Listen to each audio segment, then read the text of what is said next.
Hi, Robin. Thank you so much for joining us on the Beyond Barriers video shorts.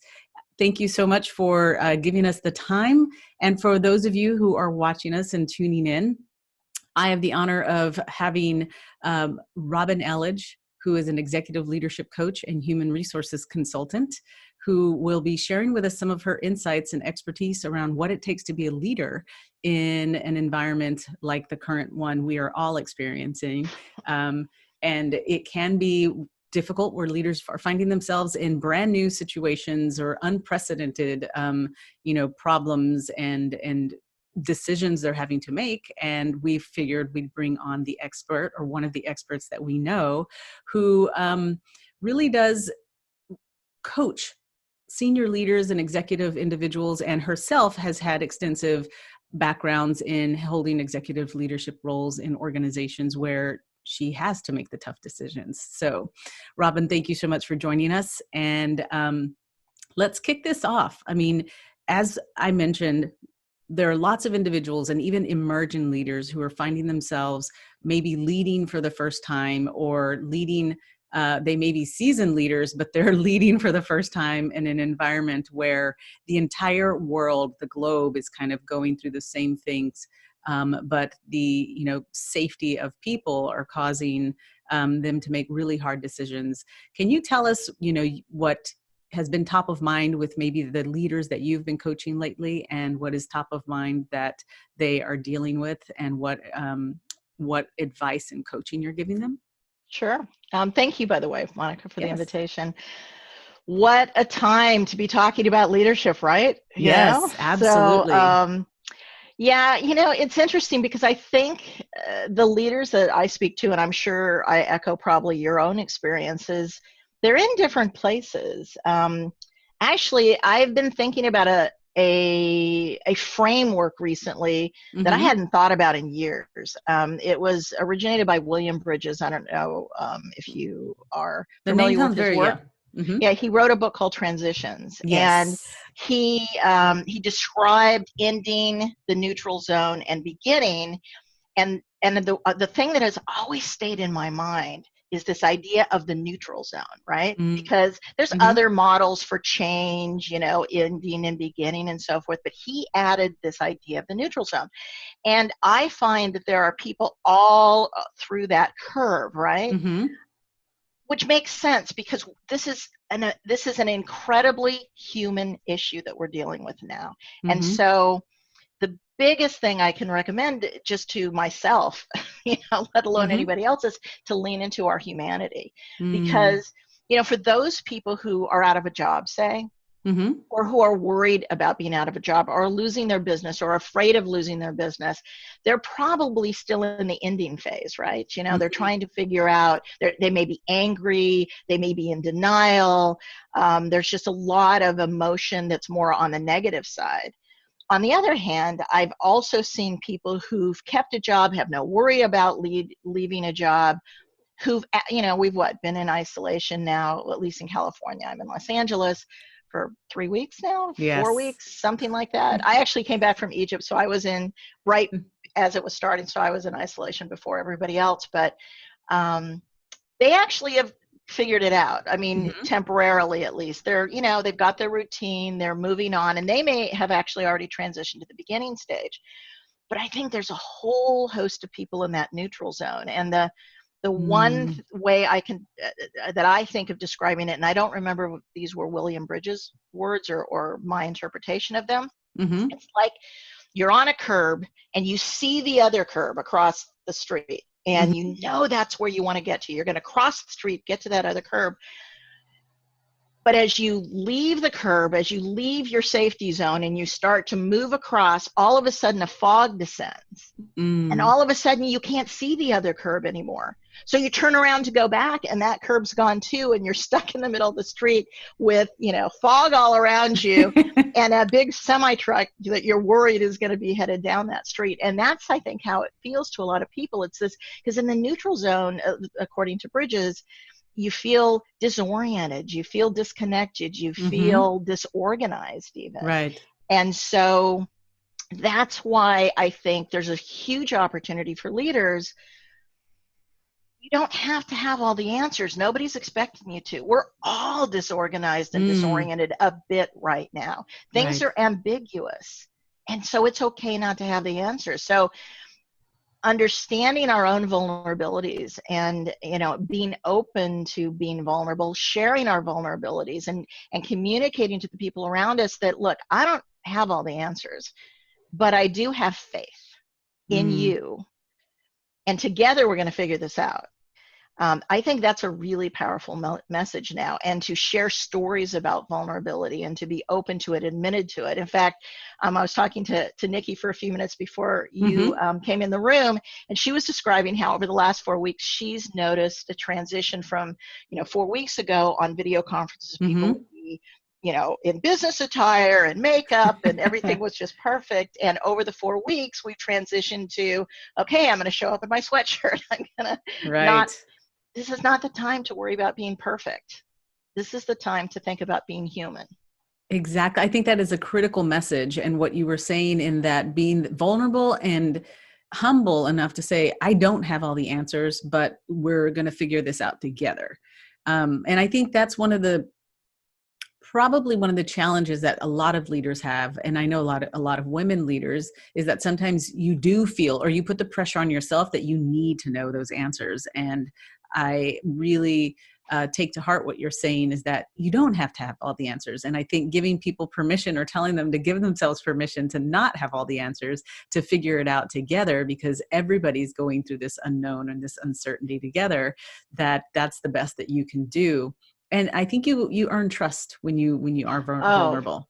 yeah, empathy is one of the keys to Yes. earning trust. You don't have to fix people's problems. All you have to do is listen to them and acknowledge them. Because there's people on our teams, even if they're not worried about losing a job, they may have family members who are ill, or family Mm, members who have compromised immune systems, and they're worried about becoming ill. People are going through real grief and real anxiety right now. And so that empathy that you mentioned, Monica, is critical. I mean, just look at, here's a female leader for you, yeah. the Prime Minister of New Zealand, Jacinda Ardern. Yes.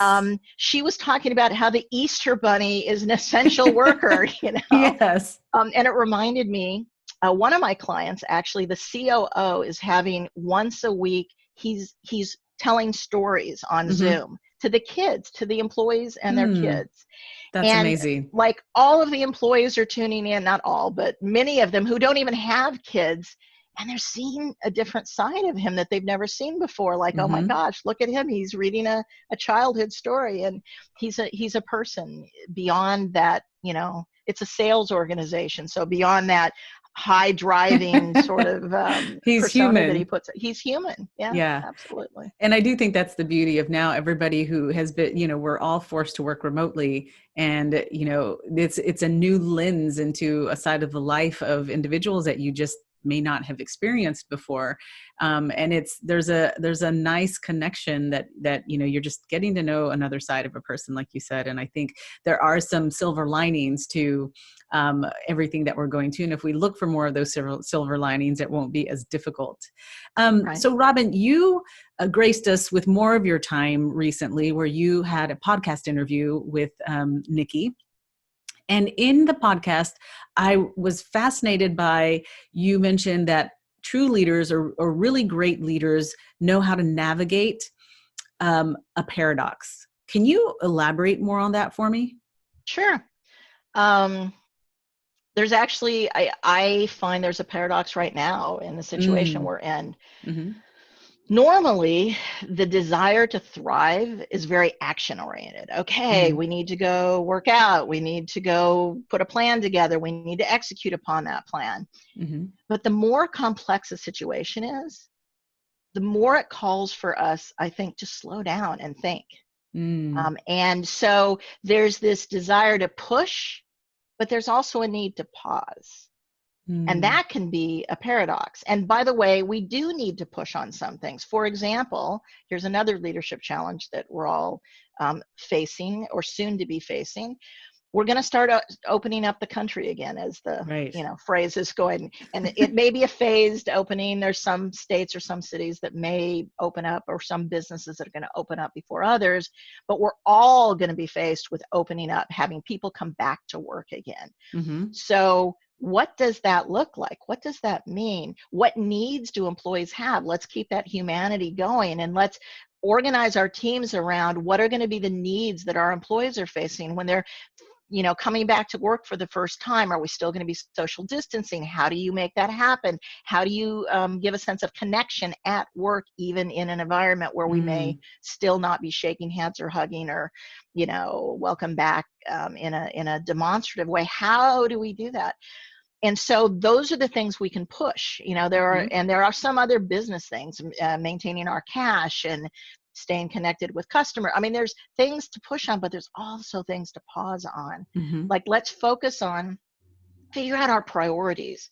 And if we align our priorities with our sense of purpose, with our values, with our core values and our sense of purpose, then, let everything else go. Pause on everything else. And I do believe that beginning to think about returning to work is one of those priorities. That's fantastic. Thinking about and being conscious of time, because I know that these are supposed to be short videos, and I could talk to you forever because of all of the great information that you have. But given your experience in coaching lots of different leaders right now in this this environment, and thinking about what is top of mind for them, what advice would you give the viewers and leave them with in terms of, these are the things that you need to really be focusing on right now? And leaving them with something, actionable, tangible that they could. Sure. We already talked about a few things: empathy, vulnerability, curiosity. Lead with questions. Don't believe that you need to have all the answers. But one other thing that jumps out at me, and transparency. We didn't talk about transparency. That's super important right now, being honest and open. But think about the story you want to be told about you at this point in time. Imagine, for example, and by the way, this is probably not even a hypothetical, this is probably a real thing that will happen, but imagine 2 years, 3 years, 5 years from now, you're in an interview and somebody asks you, so what did you do as a leader when COVID-19 hit? Mm-hmm. What story do you want to tell? What do you want to be able to tell others about what you did, what you accomplished, what you leaned into, what your priorities were, and how you executed upon those priorities? Think about that now. What story do you want to tell? And make it happen. That is fantastic, Robin, that you said that, because thinking about, as my former hat as a recruiter, those would be the situations that I would ask a leader. Somebody's like, hey, so we all, had this epidemic, this pandemic of coronavirus and COVID, and how did you manage through that? And being able to articulate that story, I think, will be ideal and key. So that is fantastic advice. I think everybody, and I need to start thinking about that too, is, what is the story we want to tell of, what is our story of, our experiences through COVID and what we did in those moments. So summing it up, you're saying really tapping into the emotional intelligence, focusing on empathy, the insatiable curiosity of leading and asking questions. And you were saying transparency and vulnerability, being able to say, here it is. I'm laying it all out for you. I don't know all the answers, but we will get through this together. Was that right?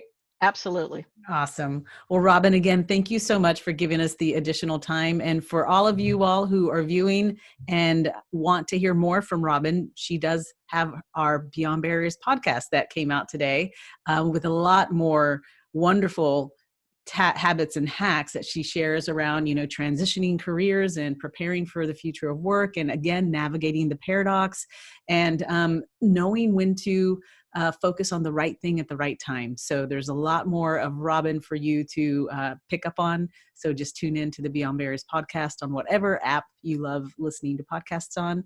And again, Robin, thank you so much. Sure. We will stay connected. Thank you, Monica. Yeah. Bye.